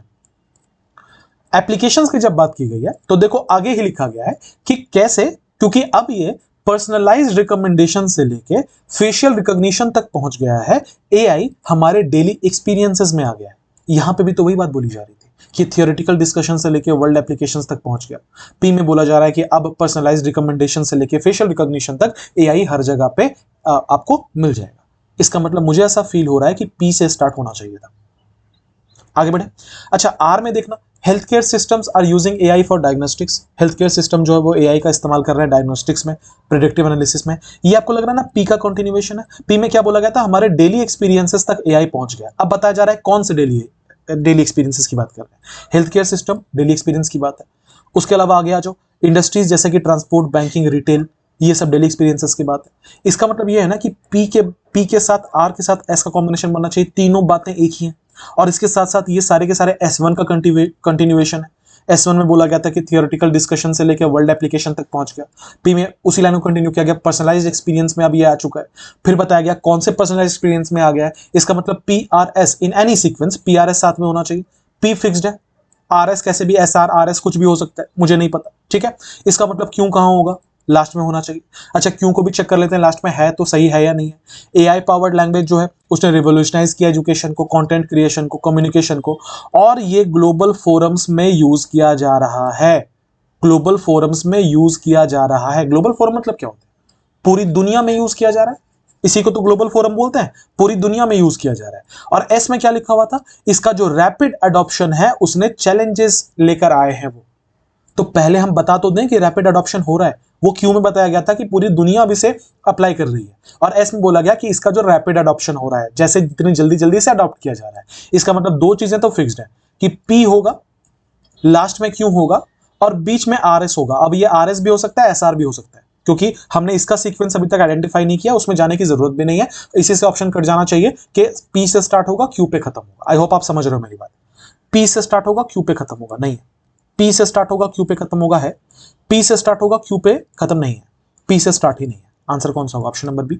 बीच में RS था, बीच में SR भी होता तो भी हम इसको आंसर करते, क्योंकि हमने ये आइडेंटिफाई नहीं किया अभी कि SR होगा कि RS होगा, ठीक है। ऑप्शन उतने क्लोज थे ही नहीं, तो हमें सिर्फ इससे ही आंसर मिल गया कि P से शुरू, Q पे खत्म। आगे बढ़े, क्वेश्चन नंबर 7 लिखा है, forest are one of the most critical ecosystems for maintaining ecological balance. Forest जो है वो one of the most critical ecosystem है, क्योंकि वो इकोलॉजिकल बैलेंस को मेंटेन करने के लिए, ठीक है। मतलब जो जंगल है ना, वो हमारे इकोसिस्टम के लिए सबसे ज्यादा जरूरी चीज है। क्यों, क्योंकि वो इकोलॉजिकल बैलेंस को सपोर्ट करता है, ठीक है, उसको मेंटेन करता है। एस में लिखा है हेंस, इसलिए afforestation and conservation must be prioritize in environmental policy. इसीलिए एफॉरेस्टेशन मतलब होता है पेड़ लगाना, डिफॉरेस्टेशन मतलब होता है पेड़ काटना। तो पेड़ लगाना और उनको बचाना, सिर्फ लगाना काफी नहीं, उनको बचाना भी, इसे प्रायोरिटाइज करना चाहिए एनवायरमेंटल पॉलिसीज में। अच्छा, हेंस का मतलब समझते हो? हेंस का मतलब होता है देयरफॉर, इसलिए। इसका मतलब जरूर कोई रीजनिंग दी गई होगी इसके पहले जरूर कोई रीजनिंग दी गई होगी कि क्यों पेड़ लगाना जरूरी है, क्यों कंजर्वेशन जरूरी है। इसलिए यहां पे बोला जा रहा है इसलिए पेड़ लगाना और कंजर्वेशन को प्रायोरिटाइज करना चाहिए। ये बात ध्यान रखना, आगे कंटेक्स्ट में मिल सकता है कहीं पे। पी में लिखा हुआ है deforestation also disrupts rainfall patterns and contributes to global warming. लिखा है डिफॉरेस्टेशन जो है वो रेनफॉल के पैटर्न को भी डिसरप्ट करता है। मतलब जब बहुत ज्यादा पेड़ काट दिए जाते हैं ना, तो उसका असर बारिश के पैटर्न पे भी पड़ता है, साथ ही साथ में ये ग्लोबल वार्मिंग में भी कंट्रीब्यूट करता है। क्यों में लिखा है बिसाइड्स, इसके अलावा सपोर्टिंग बायोडायवर्सिटी को सपोर्ट करने के अलावा forest act as carbon sinks and regulate temperature. Forest जो है वो कार्बन सिंक्स की तरह काम करते हैं और टेम्परेचर को रेगुलेट करते हैं। आर में लिखा है इन रिसेंट ईयर्स, हाल के सालों में indiscriminate logging and land conversion has led to forest degradation. हाल के सालों में जिस तरीके से पेड़ों को जो है वो काटा गया है, साथ ही साथ में लैंड को अक्वायर करने के लिए, लैंड को किसी और पर्पस से यूज करने के लिए जिस तरीके से जंगलों को हटाया जा रहा है, उसकी वजह से जंगल डिग्रेड हो रहे हैं। अभी हाल में हमने सुना था ना कि हैदराबाद के एक जंगल को काटा गया, जिसके ऊपर सुप्रीम कोर्ट ने फिर बहुत फटकार लगाई। आगे एस में क्या लिखा है, मैनी इंडिजिनस कम्युनिटीज। इंडिजिनस देखो फिर से ये वन वर्ड आ गया ना, इंडिजिनस वन वर्ड है, सिनोनिम है, बहुत बार एग्जाम में पूछा जाता है। इंडिजिनस का मतलब होता है जो वहां का लोकल हो, जो वहीं पे प्रोड्यूस्ड हो, है ना। तो क्या लिखा है कि बहुत सारे ऐसे इंडिजिनियस कम्युनिटीज हैं जो कि फॉरेस्ट पे ही रिलाई करते हैं अपने सस्टेनेंस के लिए और कल्चरल आइडेंटिटी के लिए। बहुत सारी ऐसी जनजातियां हैं जो जंगलों में रहती हैं और उन्होंने अपना पूरा जीवन जंगल में बिताया, और अब हम जंगल को अपने हिसाब से काट दे रहे हैं, है ना। आइए अब हम फिर से क्या करेंगे, कोहेरेंस ढूंढेंगे, कहां से क्या सिस्टम लॉजिकल बन रहा है। बहुत ही आसान सवाल है, सिर्फ मैं जैसे सोच रहा हूं वैसे सोचने की कोशिश करना। देखो फर्स्ट में क्या लिखा हुआ था कि फॉरेस्ट हमारे लिए बहुत ज्यादा जरूरी है ना, one of the most critical. इस बात को ध्यान रखना कि ये फॉरेस्ट को इंपॉर्टेंट बता रहा है। अब अगर मैं आपसे पूछूं कि S1 के साथ P का कंटेक्स्ट देखो, तो P में लिखा था कि डिफॉरेस्टेशन ऑल्सो, पहले तो देखो ऑल्सो लिखा हुआ है, इसका मतलब जरूर पहले कुछ बताया गया होगा। मैं क्या कह रहा हूं कि I am a teacher, also I am a footballer. तो पहले मैं बोलूंगा ना कि आई एम अ टीचर, तब मैं बोलूंगा ऑल्सो। तो यहां ऑल्सो का मतलब है कि पी से तो स्टार्ट नहीं कर सकते, पहले कोई लाइन बोला गया होगा इसके बारे में। लेकिन यहां तो पेड़ कटने के बारे में बोला नहीं क्या। S1 के साथ P का लिंक कभी बनेगा? S1 में बोला गया कि फॉरेस्ट बहुत ज्यादा जरूरी है, P में बोला गया डिफॉरेस्टेशन से और क्या होता है, तो कोई सीक्वेंस नहीं है, तो P तो वाला आंसर नहीं हो सकता, काट दिया इसको। एस में लिखा है बिसाइड सपोर्टिंग बायोडायवर्सिटी, बायोडायवर्सिटी को सपोर्ट करने के अलावा फॉरेस्ट जो है वो कार्बन सिंक और टेम्परेचर रेगुलेट करता है, राइट। इसका मतलब यहां पे मैं बोलूं कि नेगेटिव कॉनोटेशन का था कि डिफॉरेस्टेशन से क्या होता है वो बताया गया था। यहां पॉजिटिव कॉनोटेशन का लाइन है कि कैसे जंगल और क्या काम करते हैं, जंगल और क्यों जरूरी है। आर में लिखा था हाल फिलहाल में जंगलों को काटा गया है, नेगेटिव कॉनोटेशन। बहुत सारे इंडिजिनस कम्युनिटीज जो है वो फॉरेस्ट के ऊपर रिलाय करते हैं, फिर से फॉरेस्ट की तारीफ की गई है, तो पॉजिटिव कॉनोटेशन। तो यहां पे दो ऐसे लाइंस हैं जो कि पॉजिटिव बता रहे हैं, दो ऐसे लाइंस हैं जो कि नेगेटिव बता रहे हैं, तो क्या पेयरिंग नहीं बन गया? क्या मैं ऐसे बोलूं कि Q और S साथ में होगा, हो सकता है ये SQ भी हो, और क्या मैं ये बोलूं कि P और R साथ में होगा, हो सकता है ये RP भी हो। मैं बस ये कह रहा हूं कि S और Q साथ में होगा, P और R साथ में होगा। क्या ये बात आप समझ पाए? आगे बढ़ेंगे। S1 में बोला गया था कि फॉरेस्ट जो है one of the most important चीज है, इसका मतलब पॉजिटिव कॉनोटेशन इसका भी था। तो क्या मैं इसको ऐसे बोलूं कि S1 सबसे पहले होगा और उसके बाद पॉजिटिव कॉनोटेशन वाले दोनों लाइंस, मतलब कौन कौन से, Q और S, Q और S in any order, SQ भी हो सकता है, मैं वो उस पर जा ही नहीं रहा, मैं कह रहा उतना डेप्थ में जाने की जरूरत ही नहीं है, ऐसे ही बन जाएगा। S1 के साथ QS होना चाहिए, मतलब स्टार्ट या तो QS से होगा या तो SQ से होगा। आइए, QS से स्टार्ट है, R Q से स्टार्ट है, R तो नेगेटिव था, Q R से स्टार्ट है, R तो नेगेटिव था, आंसर बना। बोलो समझ पाए कि नहीं समझ पाए? आसान था कि नहीं था? आपको सिर्फ ये देखना था कॉनोटेशन क्या कह रहे हैं, तो आंसर क्या होगा, QS RP। आगे बढ़े, क्वेश्चन नंबर 8 पर आते हैं। क्या लिखा हुआ, the Indian economy is navigating multiple challenges in a post pandemic world. Indian economy जो है वो नेविगेट कर रही है, गुजर रही है वो मल्टीपल चैलेंजेस से पोस्ट पैंडेमिक वर्ल्ड में, मतलब जब से कोविड खत्म हुआ है उसके बाद इंडियन इकोनॉमी जो है वो नेविगेट कर रही है। ऐसा नहीं सब कुछ ठीक चल रहा है हमारी इकोनॉमी में, अभी भी बहुत सारे चैलेंजेस है जिससे वो नेविगेट कर रही है, जिसके थ्रू वो गुजर रही है। एस में लिखा है a sustained recovery now hinges on global stability and domestic reforms. अब जो रिकवरी हो रही है वो लंबे समय तक चलेगी या नहीं चलेगी, ये इस बात पे लटका है, इस बात पे डिपेंड कर रहा है कि ग्लोबल स्टेबिलिटी कितनी आएगी। मतलब पूरी, ऐसा नहीं कि इंडियन इकोनॉमी केवल इंडिया पे डिपेंड करता है, पूरी दुनिया पे भी डिपेंड करता है, तो ग्लोबली कितना स्टेबिलिटी आने वाली है और डोमेस्टिक रिफॉर्म्स कितने अच्छे होंगे, उसके ऊपर ये रिकवरी जो है वो डिपेंड करता है। अच्छा, यहां पे ये बोला जा रहा है जो रिकवरी हो रही है, क्योंकि सस्टेन रिकवरी की बात हो रही है, इसका मतलब यहां पे जो रिकवरी होने की बात की जा रही है। तो अगर मैं पिछले क्वेश्चन वाला लॉजिक यहां पे भी लगाऊं तो देखता हूं काम करता है या नहीं करता। क्या मैं ऐसे बोलूं कि ये नेगेटिव कॉनोटेशन का, सॉरी पॉजिटिव कॉनोटेशन का, क्योंकि यहां पे बात की गई है रिकवरी की, जबकि S1 में बोला गया था कि इंडिया जो है नेविगेट कर रहा है मल्टीपल चैलेंजेस से, तो ये नेगेटिव कॉनोटेशन का है। आइए आगे, P में लिखा है rising inflation and interest rates have put pressure on consumption and credit. जो महंगाई बढ़ रही है ना, और साथ ही साथ में जो इंटरेस्ट रेट्स जो हैं वो बहुत प्रेशर डाल रहे हैं कंजम्पशन और क्रेडिट पे, negative connotation. The government has introduced targeted fiscal measures to boost infrastructure. Government ने टारगेटेड फिस्कल मेजर्स को जो है वो इंट्रोड्यूस किया है ताकि इंफ्रास्ट्रक्चर को और बूस्ट किया जा सके, पॉजिटिव बात है। कह रहा है गवर्नमेंट क्या स्टेप ले रही है। The manufacturing sector has seen modest recovery led by exports and investment. Manufacturing sector जो है उसमें मॉडेस्ट रिकवरी हुई है एक्सपोर्ट्स और इन्वेस्टमेंट की वजह से। फिर से यहां पर रिकवरी की बात की गई है कि रिकवरी की जा रही है, तो पॉजिटिव होगा। Job creation remains a concern specially in the informal and rural sector. Job creation जो है चिंता का विषय है, खास करके इनफॉर्मल और गांवों में, रूरल सेक्टर्स में। नेगेटिव कॉनोटेशन का लाइन है। फिर से क्या हम इसको डिवाइड कर सकते हैं कि दो नेगेटिव दो पॉजिटिव है, तो क्या मैं ऐसे बोलूं कि P और S साथ में होंगे इन एनी ऑर्डर, SP या PS। साथ ही साथ में क्या मैं ऐसा बोलूं कि QR या RQ साथ में होगा, ऐसा बोल सकते हैं क्या? बिल्कुल बोल सकते हैं। अच्छा, फिर से ये भी बोल सकते हैं क्या कि S1 नेगेटिव था तो S1 के बाद ये वाला कॉम्बिनेशन होना चाहिए PS या SP का, तब नेगेटिव होगा। पहले बताया गया कि चैलेंजेस है, P और S में बताया गया क्या चैलेंजेस है। P में बोला गया इन्फ्लेशन चैलेंज है, इंटरेस्ट रेट्स चैलेंज है, S में बोला गया जॉब क्रिएशन चैलेंज है, तो पहले बोला गया मल्टीपल चैलेंजेस है, फिर बताया गया कौन कौन से चैलेंजेस है। इसका मतलब या तो PS से स्टार्ट है या तो SP से स्टार्ट है। आई, QR से स्टार्ट नहीं हो सकता, PS से स्टार्ट है, RP से स्टार्ट नहीं हो सकता, PQ से स्टार्ट है, Q तो नेगेटिव था, Q के साथ कैसे जाएंगे? आंसर कौन सा होगा? Option number B। बोलो समझे, मजा आया बना के? आगे बढ़े, question number 9। Climate change is reshaping national priorities and international alliances. Climate change जो है वो रीशेप कर रहा है हमारे नेशनल प्रायोरिटीज को और इंटरनेशनल अलायंसेस को। S6 में लिखा है adaptation and cooperation are now central to global climate diplomacy. जब आपने देखा होगा क्लाइमेट चेंज को लेके बहुत सारी मीटिंग्स होते हैं, तो वही जो क्लाइमेट की डिप्लोमेसी है ना, इसमें अडेप्टेशन और कोऑपरेशन, इन दोनों का बड़ा सेंट्रल रोल है। अगेन देखो, ये प्रीवियस ईयर वर्ड है अडेप्टेशन। अडेप्ट आपको मैंने भी खुद भी पढ़ाया है कि अडॉप्ट, अडेप्ट, अडेप्ट 3 वर्ड होते हैं। अडॉप्ट मतलब होता है गोद लेना, अडेप्ट का मतलब होता है स्थिति के हिसाब से खुद को बदल लेना, अडेप्ट मतलब होता है स्किलफुल एडजेक्टिव है, ठीक है। तो यहां कहा जा रहा है अडेप्टेशन जो है वो एक सेंट्रल थीम है। पी में है developing nations are demanding greater financial support to meet climate goals.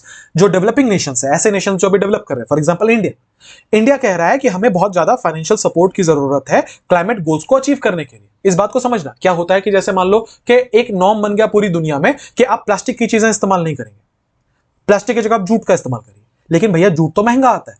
क्या इंडिया उस स्टेट में है कि जहां पे, या इंडिया, पाकिस्तान, बांग्लादेश जैसे कंट्रीज ले लो, क्या हम लोग उस स्टेट में है कि हम एक दिन में सारे प्लास्टिक को हटा उसकी जगह जूट लेके आए? इतना खर्चा होगा कि मतलब अनइमेजिनेबल है ये चीजें करना। तो ऐसे केस में डेवलपिंग नेशंस के ऊपर जब प्रेशर डाला जाता है कि क्लाइमेट गोल्स को अचीव करो, तो उनके लिए जरूरी है कि उनको फाइनेंशियल सपोर्ट भी प्रोवाइड किया जाए। उतने पैसे नहीं है हमारे पास कि हम एक दिन में सारे प्लास्टिक को रिप्लेस कर दें जूट के साथ। क्यों में global forums like COP summits have intensified calls for emission reduction. जो ग्लोबल फोरम्स है पूरी दुनिया में, जैसे कि कॉप समिट है, वो उन्होंने इंटेंसिफाई किया है। उन्होंने इस बात पे और जोर देना स्टार्ट किया है कि सारी कंट्रीज भैया अपना जो एमिशन है आपके कार्बन का, उसको रिड्यूस करो।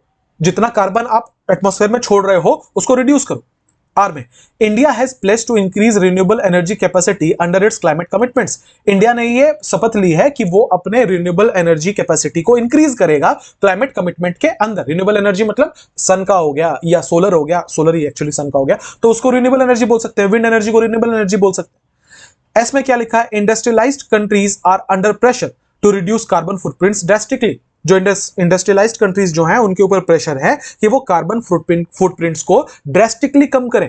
ऐसे कंट्रीज जो इंडस्ट्री के ऊपर ज्यादा बेस्ड है, उनके ऊपर बहुत प्रेशर है कि वो अपने कार्बन फुटप्रिंट्स को ड्रास्टिकली मतलब एकदम नाटकीय तौर पर, मतलब एकदम से कम कर लो। ऐसा नहीं कि आप ग्रेजुअली करोगे, एकदम से कम करो उसको, इसका प्रेशर है उनके ऊपर, ठीक है।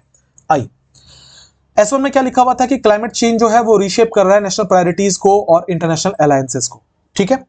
अब मैं आपसे पूछता हूं कैसे क्लाइमेट चेंज कैसे रीशेप कर रहा है प्रायोरिटीज को, इंटरनेशनल अलायंस को? क्या इसका जवाब किसी में है? आइए जरा चेक करते हैं। डेवलपिंग नेशन और पैसा मांग रहे हैं, क्या कोई कोहेरेंस है S1 का और P का? इसमें बोला गया क्लाइमेट चेंज जो है वो रीशेप कर रहा है नेशनल प्रायोरिटीज को, मतलब अब जो टारगेट है कंट्रीज के वो डिफरेंट है, इंटरनेशनल अलायंस डिफरेंट कंडीशंस पे हो रहे हैं। क्या इसका P के साथ कोई रिलेशन है? नहीं, तो P वाला ऑप्शन आंसर नहीं हो सकता, काट दिया। क्यों में ग्लोबल फोरम्स जैसे कि कॉप समिट, उन्होंने इंटेंसिफाई किया है एमिशन रिडक्शन को। क्या बोला गया था देखना, S1 में बोला गया था क्लाइमेट चेंज जो है वो रीशेप कर रहा है नेशनल प्रायोरिटीज को और इंटरनेशनल अलायंस को। मैंने पूछा कैसे?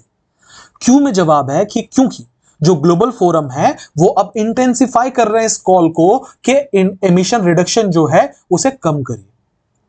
क्यों से लग रहा है स्टार्ट होना चाहिए, आइए आगे भी पढ़ लेते हैं। आर में इंडिया ने कसम खाई है कि वो अपने कमिटमेंट को, क्लाइमेट जो एनर्जी कैपेसिटी है उसको वो इंक्रीज करेगा। क्या S1 के बाद आर का कोई सेंस बनता है? क्योंकि S1 में बोला गया था नेशनल प्रायोरिटी और इंटरनेशनल अलायंस का, और यहां केवल इंडिया की बात की गई है।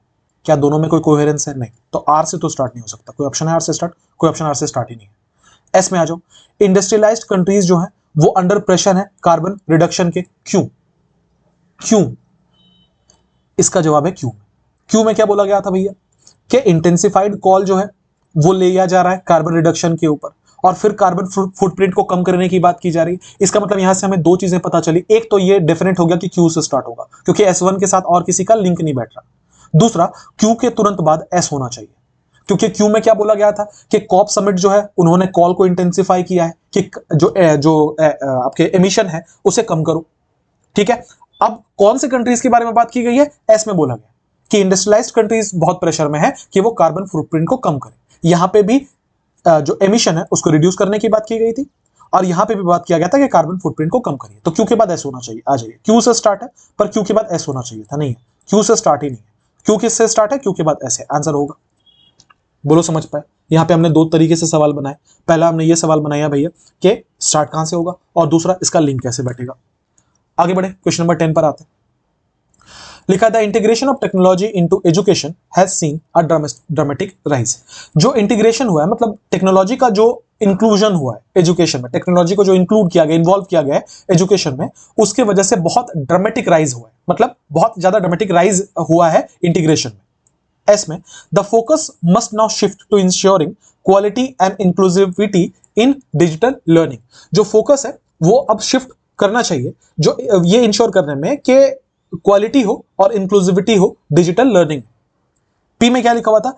Internet connectivity and device access remain unequal across regions. लिखा इंटरनेट कनेक्टिविटी जो है और डिवाइस एक्सेस जो है वो अनइक्वल है रीजन्स में। मतलब आप अगर गांव में चले जाओ तो इंटरनेट खराब है, आप अगर किसी मेट्रो सिटी में हो तो इंटरनेट बहुत अच्छा है। तो ये क्या है? ये अनइक्वल है अक्रॉस रीजन्स ना इंटरनेट कनेक्टिविटी। साथ ही साथ में सबके पास पैसे भी नहीं कि सब टैबलेट खरीद पाए, अच्छे से आईपैड खरीद पाए पढ़ने के लिए। तो डिवाइस का भी एक्सेस की कमी है और इंटरनेट कनेक्टिविटी की भी कमी है। इसका मतलब यह है कि ये एक नेगेटिव कॉनोटेशन का लाइन है जहां पे कुछ खामियां बताई जा रही है। अब जरा S1 के साथ इसको हम फिट करके देखें। S1 में बोला गया था टेक्नोलॉजी का जो इंटीग्रेशन हुआ एजुकेशन में वो बहुत बढ़ा है। क्या S1 के साथ P का लिंक बैठ रहा है? ये पॉजिटिव बात है। बोला जा रहा था कि टेक्नोलॉजी एजुकेशन में इन्वॉल्व हुआ है, और P में बोला जा रहा है इंटरनेट कनेक्टिविटी जो है वो क्लियर नहीं है। तो सिंक तो नहीं बैठा, तो P से तो स्टार्ट नहीं हो सकता। आगे बढ़ेंगे Q में। E learning platforms have enabled access to knowledge despite school closures. जबकि स्कूल जो है वो बंद है, लेकिन ई लर्निंग जो है, मतलब जो इलेक्ट्रॉनिक लर्निंग है, जो इंटरनेट से पढ़ाई हो रही है, उसने इनेबल किया है कि सबको नॉलेज मिले। आर में teachers have adapted to digital tools though training remains a challenge. Teachers ने डिजिटल टूल्स को अडेप्ट किया है, ठीक है, जबकि जो ट्रेनिंग है वो अभी भी एक चैलेंज है। टीचर्स जो है उन्होंने डिजिटल टूल्स को अडेप्ट कर लिया है। आजकल लोग जो है वो इलेक्ट्रॉनिक बोर्ड्स पे पढ़ाना स्टार्ट हो गए हैं, वो डिफरेंट प्लेटफॉर्म से पढ़ाना स्टार्ट हो गए हैं, जो कि ऑनलाइन है, चीजें डिजिटल हो चुकी है, लेकिन ट्रेनिंग अभी भी एक चैलेंज है। एस में लिखा है government initiatives like Diksha and PM e Vidya aim to bridge the digital divide. जो गवर्नमेंट इनिशिएटिव है जैसे कि दीक्षा है या पीएम ई विद्या है, ये कोशिश कर रहा है कि डिजिटल डिवाइड को ये कम करे। ठीक है, आई एक चीज हम समझ चुके हैं कि पी से आंसर नहीं होगा। क्यों? क्योंकि पी में पी नेगेटिव कॉनोटेशन का था, राइट। अच्छा, अगर पी में नहीं होगा तो फिर आर से भी तो नहीं होगा, आर भी तो नेगेटिव है, क्योंकि यहां पे क्या बोला गया था? टीचर ने अडॉप्ट कर लिया है लेकिन ट्रेनिंग अभी भी एक चैलेंज है, तो ये भी तो नेगेटिव कॉनोटेशन का है। इसका मतलब आर से भी स्टार्ट नहीं होगा, कोई ऑप्शन आर से स्टार्ट है, कोई ऑप्शन आर से स्टार्ट नहीं है। देखना तीनों ऑप्शन जो बचे हैं वो क्यू से स्टार्ट है, तो ये तो फिक्स हो गया भैया कि क्यू से स्टार्ट होगा। क्यू में क्या लिखा था कि ई लर्निंग प्लेटफॉर्म जो है उन्होंने इनेबल किया है, जो नॉलेज है उसको वो सबको मिले। स्कूल बंद है फिर भी नॉलेज सबको मिले, ठीक है। अच्छा, अब क्या है?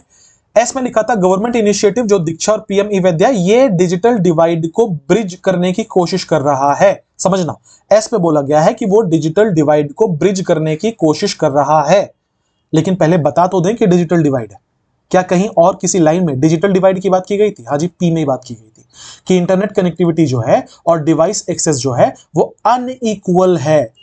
अनइक्वल मतलब कहीं ना कहीं डिजिटल डिवाइड है, सबको बराबर की चीजें नहीं मिल रही। इसका मतलब यह है कि पहले पी होना चाहिए था जहां पे आपने प्रॉब्लम बताया, और फिर एस आपने उसका सोल्यूशन बताया।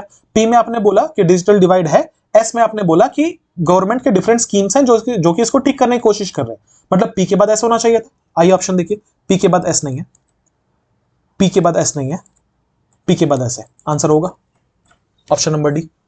सारे बढ़िया सवाल थे। तो 10 में से 5 में से जो पैराजंबल्स थे, इसमें कितने बन सकते थे? 3। मैं मान के चलता हूं एटलीस्ट 3 सबसे बनने चाहिए थे, ठीक है। आगे बढ़ेंगे। अब आ गया भैया रीडिंग कॉम्प्रिहेंशन का एक पैसेज, ठीक है। पैसेज लंबा है पर पैसेज आसान है। अब जब भी रीडिंग कॉम्प्रिहेंशन आता है तो मैंने आपको सिखाया है कि हमेशा इसका अप्रोच क्या होगा। पहले क्वेश्चंस पढ़ेंगे, फिर पैसेज पढ़ेंगे और फिर क्वेश्चंस का जवाब देंगे। हमेशा आपका अप्रोच ये होना चाहिए। इससे टाइम भी बचेगा क्योंकि आपको दोबारा पैसेज पढ़ने की जरूरत नहीं पड़ेगी, और साथ ही साथ में आपकी एक्यूरेसी बहुत इनहैंस होगी। लेकिन इस बात का ध्यान रखिएगा कि जब आप क्वेश्चन पढ़ रहे हैं, आपके पास एक पेन और पेपर एग्जाम में होता है, आप नोट भी करते चलना जहां पे आपको नोट करने की जैसा कुछ मिल जाए। 11 पे आते हैं, लिखा है कि what is the primary theme of the passage. इस पैसेज में पूछा गया है कि जो पैसेज है उसका थीम क्या है इस क्वेश्चन में। तो थीम के लिए तो पूरा पैसेज पढ़ना पड़ेगा। Which of the following word best describes the tone of the passage. इसमें पूछा गया है कि आपका टोन क्या है पैसेज का। 13 में what does the term pradhanpati signify in the context of the passage. Passage में एक टर्म यूज किया गया है प्रधानपति, इसका क्या मतलब है? ठीक है, इसको नोट करके रखो। पैसेज में अगर कहीं पे भी प्रधानपति आएगा तुरंत आपका अटेंशन जाएगा कि यहां से एक सवाल पूछा गया, इसको आप नोट करके रखेंगे जैसे मैं नोट कर रहा हूं। 14 according to the passage what measures are suggested to address the issue. ठीक है, आपसे पूछा गया है प्रॉब्लम का सोल्यूशन क्या है, तो जहां पे भी सोल्यूशन की बात होगी वो हमारा आंसर होगा। आगे बढ़ेंगे, choose the most appropriate title of the passage, आपसे पूछा गया कि इसका टाइटल क्या होगा। अगला, which of the following can be inferred from the passage, आपसे पूछा गया किस चीज को इन्फर किया जा सकता है। इन सब के लिए पूरा पैसेज पढ़ना पड़ेगा हमें। What is the meaning of the word contravened as used in the passage? Passage में एक वर्ड यूज किया गया contravened, हमसे पूछा गया उसका सिनोनिम बताइए, उसका मीनिंग बताइए। तो कहीं पे भी अगर हमें contravened मिल जाएगा तो हमारा तुरंत अटेंशन जाएगा कि यहां से सवाल पूछा गया। ठीक है, तो कुल मिला के 7 सवाल पूछे गए इस पैसेज से। इन 7 सवालों में कौन सा आपको ध्यान रखना है? आपको ध्यान रखना है प्रधानपति अगर कहीं बीच में आया तो, सोल्यूशन क्या है इसका, सोल्यूशन के लिए तो पूरा पढ़ना पड़ेगा, बीच में कहीं contravened आया तो, बाकी जो टोन, टाइटल, थीम, इन्फ्रेंस का क्वेश्चन है उसके लिए तो पूरा पैसेज हमें पढ़ना पड़ेगा। राइट, ये रहा आपका पैसेज। आप वीडियो को यहीं पॉज करके पहले पढ़ लेंगे, वीडियो को यहीं पॉज करके पढ़ लेंगे, अपना जवाब दे देंगे, फिर मेरा सोल्यूशन देखेंगे। ठीक है, आइए अब एक एक करके हम पैसेज को पढ़ते हैं और सवालों के जवाब देते हैं। लिखा कि in March 2025 a disturbing incident in Paraswada village, Chhattisgarh highlighted the persistent challenges to women's political empowerment in India. लिखा है कि 2025 में एक बहुत ही डिस्टर्बिंग इंसिडेंट हुआ है, परासवाड़ा करके एक विलेज है छत्तीसगढ़ में, वहां पर जहां पे एक परसिस्टेंट चैलेंज जो वुमेन इंपावरमेंट का है इंडिया में वो सामने आया। Persistent again previous year word है, मतलब होता है लगातार, कंटिन्यूअस। ठीक है, 6 women elected to the local panchayat were prevented from taking their oaths of office। 6 महिलाएं जिन्हें लोकल पंचायत में मुखिया वगैरह के पद पे वो खड़ी हुई थी, वो जीती भी थी, उन्हें शपथ नहीं लेने को मिला, उन्हें रोक दिया गया शपथ लेने से। Instead their male relatives invoking the practice of pradhanpati where husbands और male can assume control over women's elected positions took the oaths on their behalf. उनकी जगह पे 6 उनके घर के जो पुरुष थे उन्होंने लोकल पंचायत में ओथ लिया, शपथ लिया, जिन्हें प्रधानपति के नाम से जाना जाता है। डेफिनेशन क्या है? जहां पर हस्बैंड या कोई भी मेल किन मतलब होता है रिलेटिव, कोई भी मेल रिलेटिव जो है वो कंट्रोल ले लेते हैं इलेक्टेड पोजीशंस का, उनकी जगह पे वो ओथ लेते हैं। आपको पंचायत याद आ रहा होगा, पंचायत सीरीज में यही बताया गया था कि नीना गुप्ता जो है वो, हालांकि वो वहां की सरपंच थी, मुखिया थी, लेकिन वो नहीं काम करती थी, उनके हस्बैंड काम करते थे। तो यहां पे वही प्रधानपति का कॉन्सेप्ट यहां बताया गया है कि 6 महिलाएं जो थी परासवाड़ा गांव में छत्तीसगढ़ के, वो जीती, लेकिन उनके जगह पे उनके पतियों ने जो है वो इलेक्शन में ओथ लिया, इलेक्शन में नहीं, शपथ ली। अच्छा, हमसे एक सवाल पूछा गया ना प्रधानपति का। अब देखो क्या फायदा होता है, जहां प्रधानपति हमने पढ़ा हमारा दिमाग तुरंत हमें सिग्नल करता है कि यहां से एक सवाल पूछा गया। आई लिखा है what does the word pradhanpati signify in the context of the passage. जो पैसेज में प्रधानपति बोला गया उसका क्या मतलब है? A, a legal title for male panchayat members, जो मेल पंचायत मेंबर्स हैं उनके लिए लीगल टाइटल है? नहीं, लीगल टाइटल नहीं है, लीगल है ही नहीं है। बी में, a cultural practice where male relatives assume control over women's elected positions. एक ऐसा कल्चरल प्रैक्टिस जिसमें, देखो लीगल नहीं है, कल्चरल है, सही नहीं है, कानून चलता आया है बस ये कि जो वुमेन इलेक्टेड पोजीशंस हैं उनके जगह पे उनके मेल रिलेटिव्स जो हैं वो अज्यूम कर रहे हैं। मैं जिस वार्ड में रहता हूं, मेरा जहां होम टाउन है ना, मैं जिस वार्ड में रहता हूं वहां पे भी सेम चीज है। जो वार्ड कमिश्नर है हमारे वार्ड की, वो एक महिला है, लेकिन उनके जो पति हैं वो कंट्रोल लेकर बैठे हैं। सी में क्या लिखा हुआ है? गवर्नमेंट इनिशिएटिव, ये गवर्नमेंट इनिशिएटिव है ही नहीं। ट्रेडिशनल सेरेमनी छत्तीसगढ़ विलेजेस, इसका गांव से कुछ लेने देना नहीं है, पूरे इंडिया की परेशानी है। आंसर कौन सा? Option number B. आगे बढ़ेंगे। This act not only contravened legal protocols but also underscored the deep-rooted patriarchal norms that continues to undermine the women's autonomy in governance। अब यहाँ पे 2-3 बड़े अच्छे वर्ड्स आए। क्या लिखा है कि इसने ना ही सिर्फ कॉन्ट्रावीन किया है, कॉन्ट्रावीन का मतलब होता है वायलेट करना, ठीक है, वायलेट करना। इन्होंने ना ही सिर्फ लीगल प्रोटोकॉल, प्रोटोकॉल मतलब होता है नियम, कानून, लॉ, इन्होंने ना ही सिर्फ जो कानून है उसको तोड़ा है, उसको वायलेट किया है, बल्कि इन्होंने अंडरस्कोर किया। अंडरस्कोर का मतलब होता है हाईलाइट। ये सारे वर्ड्स एसएससी ने पूछे हैं सिनोनिम में। इसने ना ही सिर्फ कॉन्ट्रवीन किया है बल्कि इसने हाईलाइट किया है जो डीप रूटेड पेट्रियार्कल नॉर्म्स है। वन वर्ड में पूछा जा चुका है, पुरुष जो प्रधान समाज होता है उसको पेट्रियार्कल कहते हैं। तो जो डीप रूटेड पेट्रियार्कल नॉर्म्स है उसको इसने कंटिन्यू किया है, जो कि अंडरमाइन करता है। अंडरमाइन का मतलब होता है नीचा दिखाना, अंडरमाइन का मतलब होता है कम वैल्यू आंकना। इसने जो महिलाओं की आजादी है गवर्नेंस में उसे अंडरमाइन किया। एक ही लाइन में 4-5 सिनोनिम्स आए। क्या हमसे एक सवाल भी पूछा गया था कि कॉन्ट्रावीन का मतलब क्या होता है, ध्यान आ रहा होगा आपको। हमने यहां लिखा था कॉन्ट्रावीन। कॉन्ट्रावीन का मतलब क्या होता है, मैंने बता दिया, वायलेट करना होता है। आई ऑप्शन, सपोर्ट करना, ना ये तो एंटोनिम हो जाएगा। वायलेट करना, इग्नोर करना नहीं, रीइंफोर्स करना, फिर से नियम में लेके आना, ये तो एंटोनिम हो जाएगा। हमसे सिनोनिम पूछा गया था, आंसर कौन सा होगा, वायलेटेड होगा। आगे बढ़े। The incident sparked widespread outrage after a video of the oath-taking ceremony went viral on social media. जब सोशल मीडिया में ये वायरल हुआ तो पूरे देश में इसका अपोज किया गया इस चीज को। पब्लिक कंडेमनेशन, ये भी वन वर्ड है। कंडेमनेशन मतलब होता है क्रिटिसाइज, सिनोनिम में भी बहुत बार पूछा जाता है। Public condemnation led to the suspension of the village secretary responsible for administering the oath. जब लोगों ने इसको क्रिटिसाइज किया तो वहां के जो विलेज सेक्रेटरी थे उनको सस्पेंड कर दिया गया, जो ये शपथ करवा रहे थे। However, this war was not isolated event. Similar occurrences have been reported in other states, including Madhya Pradesh, where male relatives have taken oaths in place of elected women representatives. लिख रहा है ये अकेली ऐसी घटना नहीं है, ये घटना पूरे देश में होती है। मध्य प्रदेश में भी एक ऐसी घटना रिपोर्ट हुई जहां पे एक पुरुष जो उस महिला के रिलेटिव थे, उन्होंने उसकी जगह पे शपथ ली। These incidents reveal a systematic issue where societal norms and familial pressures impede the effective participation of women in political processes. लिखा हुआ है कि ये जो इंसिडेंट है ये रिवील करते हैं एक सिस्टमेटिक इशू जहां पर सोसाइटल नॉर्म्स और फैमिली प्रेशर्स जो है वो इंपीड करते हैं। फिर से देखो एक सिनोनिम आ गया, इंपीड का मतलब होता है हाइंडर, ऑब्स्ट्रक्ट, रोकना, बाधा डालना। तो क्या लिखा हुआ है कि ये जो इंसिडेंट्स हैं ये रिवील करते हैं एक सिस्टमेटिक इशू जहां पे फैमिली का जो प्रेशर है या समाज के जो नियम है वो रोकते हैं एक महिला का पॉलिटिकल प्रोसेस में पार्टिसिपेशन को। The practice of प्रधानपति reflect a broader societal reluctance to accept women in the leadership roles। और ऐसा नहीं है कि प्रधानपति केवल एक चीज सिग्निफाई कर रहा है कि किसी गांव में महिलाओं को आगे नहीं बढ़ने दिया जा रहा। ये एक बहुत बड़े पर्सपेक्टिव में समाज के जो तौर तरीके उनको दिखाता है कि कैसे एक लीडरशिप रोल में महिलाओं को नहीं देखा जाना पसंद किया जाता है। Despite constitutional provisions and legal mandates aimed at promoting gender equality, cultural and social barriers persist।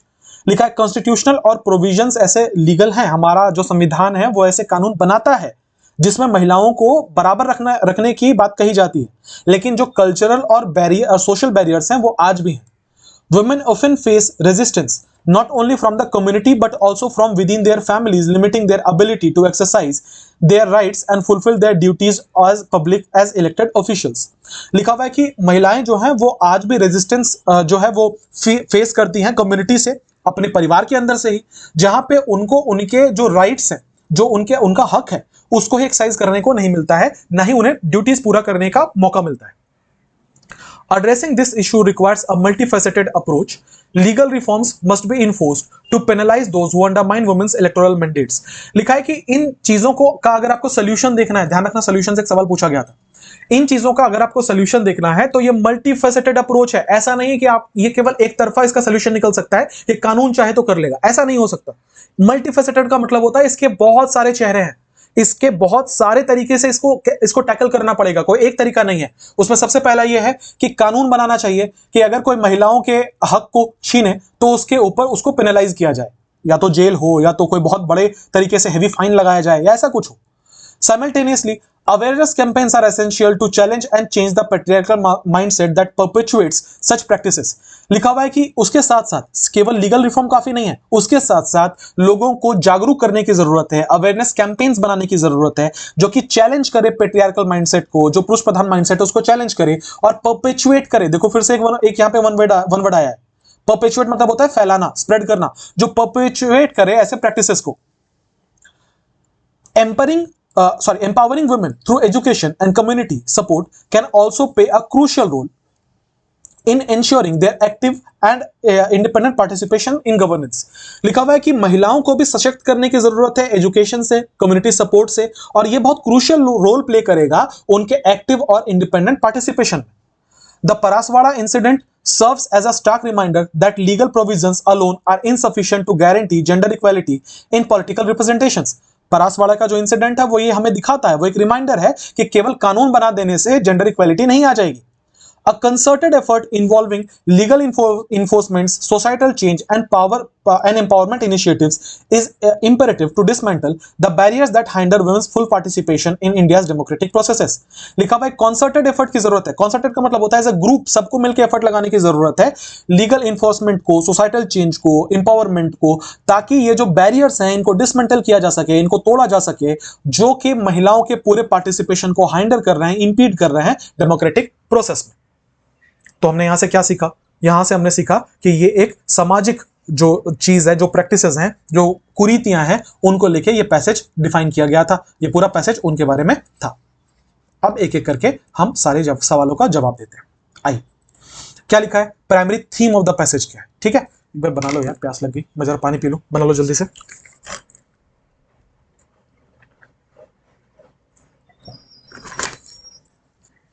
हाँ जी, सो आपसे पूछा गया प्राइमरी थीम क्या है इसका. आइए, ए में है the legal challenges in the rural governance. Rural governance में क्या लीगल चैलेंजेस है? नहीं, ये तो थीम नहीं था. थीम मतलब होता है पूरे पैसेज में किसके बारे में बात की गई है. बी में है the role of social media in political activism. Political activism में सोशल मीडिया का क्या रोल है? सोशल मीडिया कहां, इररिलेवेंट बात है. The undermining of women's political empowerment through patriarchal practices. ये है ना कि वुमेन पॉलिटिकल एम्पावरमेंट को किस तरीके से नीचा किया जा रहा है, रोका जा रहा है पेट्रियार्कल प्रैक्टिसेस से. ये हो सकता है. डी में the administrative inefficiency of local panchayat. Local panchayat कितनी नाकारी है, इसके बारे में पैसेज था. नहीं, इसके बारे में नहीं था. आंसर कौन सा? Option number C. आगे बढ़ेंगे. Which of the following best describes the tone of the passage? देखो, जब भी टोन से सवाल पूछा जाए ना, तो हमेशा जाना ऑप्शंस को एलिमिनेट करने पे. देखो कौन सा आउट एंड आउट नहीं होगा, जो नहीं होगा उसको आप छांट कर अलग करो, जो होगा वो ऑटोमेटिकली सामने आ जाएगा. आ जाओ. पूछा जा रहा है कि इसमें कौन सा टोन है? ऑप्टिमिस्टिक. ऑप्टिमिस्टिक का मतलब होता है one who looks at the positive sides of a thing. इसका कॉनोटेशन पॉजिटिव है. क्या पैसेज पॉजिटिव था? नहीं, हम एक प्रॉब्लम के बारे में बात कर रहे थे, तो ये तो नहीं हो सकता. क्रिटिकल, क्या किसी की आलोचना की जा रही थी? हाँ जी, आलोचना तो की जा रही थी, ये जो सिस्टम है हमारा उसकी. सी में इनडिफरेंट. इनडिफरेंट का मतलब होता है कि आप किसी चीज से अनटच्ड हो, इम्परवाइज हो, आपको फर्क नहीं पड़ता. क्या ये पैसेज इसके बारे में था कि फर्क नहीं पड़ता? नहीं, पूरा पैसेज सेंसिटिविटी के बारे में ही था. पूरा पैसेज ये था कि हमें फर्क पड़ना चाहिए, तो ये नहीं होगा. ह्यूमरस मतलब होता है फुल ऑफ मॉकरी, मजाक से भरा हुआ. क्या पैसेज मजाकिया टोन का था? नहीं. तो आंसर कौन सा होगा? Option number B. आगे बढ़े. According to the passage What measures are suggested to address the issue? क्या सॉल्यूशन बताया गया है इसका? ए में increasing the number of male representatives in panchayat, की जो मेल रिप्रेजेंटेटिव है पंचायत में उनको बढ़ा दो. ये तो उल्टा उसको सपोर्ट करेगा, है ना. हमें पूछा गया सॉल्यूशन क्या है. Implementing stricter legal penalties and promoting social awareness. Legal penalties को इंक्रीज करना और साथ ही साथ में सामाजिक जागरूकता लेके आना, ये हो सकता है. सी में reducing the number of women candidates in election. जो इलेक्शन में जो महिलाएं हैं उनकी संख्या कम करना, तो उससे कैसे प्रॉब्लम सॉल्व होगा? ये तो नहीं हो सकता. Encouraging male relatives to support women's leadership by taking oath on their behalf. मर्दों को कहा जाए कि वो औरतों की जगह जाके शपथ ले ले, यही तो प्रॉब्लम है. तो आंसर कौन सा होगा? Option number B. अगला, choose the most appropriate title for the passage. Passage का टाइटल क्या होगा? ध्यान रखना, टाइटल वो होता है जिसके बारे में पूरे पैसेज में बात की जाए. ए में the rise of male leadership in panchayat. जो पंचायत में जो मेल लीडरशिप है उसका राइज. देखो, ये पार्शियली हो सकता है पर पूरा नहीं हो सकता, क्योंकि अगर ये टाइटल होता पैसेज का तो इसका मतलब ये होता कि मेल लीडरशिप कितना जरूरी है या मेल लीडरशिप कैसे हो रहा है उसके बारे में. यहां पे ये बात नहीं की गई थी. पूरा के पूरे पैसेज में थीम ये था कि किस तरीके से महिलाओं के हक को पुरुषों को दिया जा रहा है. तो ये कंप्लीट नहीं है अपने आप में. हालांकि कोई ऑप्शन नहीं ठीक होगा तो हमें आंसर करना पड़ेगा मजबूरन. बी में social media's role in rural governance. Social media तो इररिलेवेंट बात है, ये तो पैसेज में था ही नहीं. Challenges to women's political empowerment in India. Perfect, यही है ना कि वुमेन एम्पावरमेंट जो है, पॉलिटिकल एम्पावरमेंट, उसमें क्या चैलेंजेस आ रहा है, यही तो टाइटल होना चाहिए. पूरा पैसेज इसी के बारे में था. डी में है administrative reforms in Chhattisgarh village. क्या यहां पर केवल छत्तीसगढ़ की बात की गई थी? नहीं, बार बार ये बोला जा रहा था कि पूरी इंडिया की प्रॉब्लम है. तो आंसर कौन सा होगा? ऑप्शन नंबर सी होगा. अगला, which of the following can be inferred from the passage. देखो, इन्फर का मतलब क्या होता है कि कोई चीज ना क्लियरली बोली नहीं गई है, पर आपको पूरे पैसेज से जो समझ में आया उसमें से आप क्या अंदाजा लगा सकते हो चारों में से. आइए देखते हैं क्या इन्फर कर सकते हैं. ए में है legal provisions are sufficient to ensure women's participation in politics.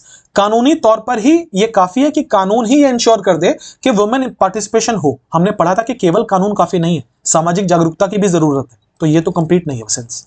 B में patriarchal norms continue to hinder women's autonomy in governance. जो पुरुष प्रधान समाज है ये लगातार महिलाओं की जो ऑटोनॉमी, महिलाओं की जो आजादी है उसको बाधित कर रहा है. ये तो पैसेज का मीनिंग था, ये हो सकता है आंसर। सी में social media has no impact on political practices in rural areas. जो पॉलिटिकल प्रैक्टिसेस है उसमें सोशल मीडिया का कोई प्रभाव नहीं है। नहीं, ऐसा नहीं है। हमने पढ़ा था कि अवेयरनेस फैलाने की जरूरत है, सोशल मीडिया अवेयरनेस का एक टूल हो सकता है। अगेन ये पैसेज में कहीं लिखा नहीं, मैं जैसा बोल रहा था, आपने क्या इन्फर किया है ये बात यहां कही जा रही है, तो ये तो गलत ऑप्शन है। Male relatives are officially recognised as substitutes for women officials, मतलब जो मेल रिलेटिव्स है ना, उनको क्लियरली बता दिया गया है ये बात कि आप इनके जगह खड़े रह सकते हैं। नहीं, ऐसा नहीं है, ऑफिशियली कुछ नहीं है, ये जबरन घुस जाते हैं वहां पे। मतलब आंसर कौन सा होगा? आंसर होगा option number B. I hope आपको पैसेज आसान लगा हो, क्योंकि पैसेज आसान था।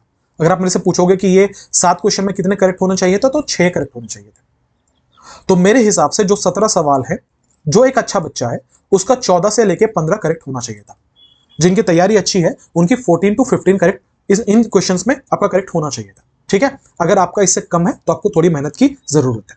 अब वैसे बच्चे, उनको भी जरा मैं एड्रेस कर लूं, जिनके मार्क्स कम आए, जिनको नहीं समझ में आता कैसे इसको इंप्रूव करना है, केवल एक चीज आपको करनी पड़ेगी, रीडिंग करिए। बार बार बोलता हूं, आगे हर कॉम्प्रिहेंशन के वीडियो में बोलूंगा, रीडिंग करिए। ठीक है, रीडिंग से ही चीजें इंप्रूव होंगी। चलो, अब अगर आपको पैसेज अच्छा लगा हो तो मुझे बता देना 17 में से सबसे पहले कितने करेक्ट किए। चैनल पे नए हो तो सब्सक्राइब करते जाना। अगर आपको ऐसा फील होता है कि मैं आपको पढ़ा रहा हूं और आपको उससे फायदा मिल रहा है, तो चैनल को सपोर्ट करना। कैसे सपोर्ट करोगे? थोड़ा शेयर कर देना और इस वीडियो को लाइक कर देना। ठीक है, ये बातें ऑब्वियस है, आपको पता है क्या करना है, आप करते भी हो। और साथ ही साथ में एक बार ये भी बता देना कमेंट में कि आगे ऐसे वीडियोस चाहिए कि नहीं चाहिए, और कैसा लगा पढ़ के, मजा आया नहीं आया, कैसा लगा, ये सारी बातें बता देना। मिलेंगे अगले वीडियो में। अपना बहुत बहुत ध्यान रखिए, पढ़ाई करते रहिए। Have a nice day everyone. Thank you for being with me.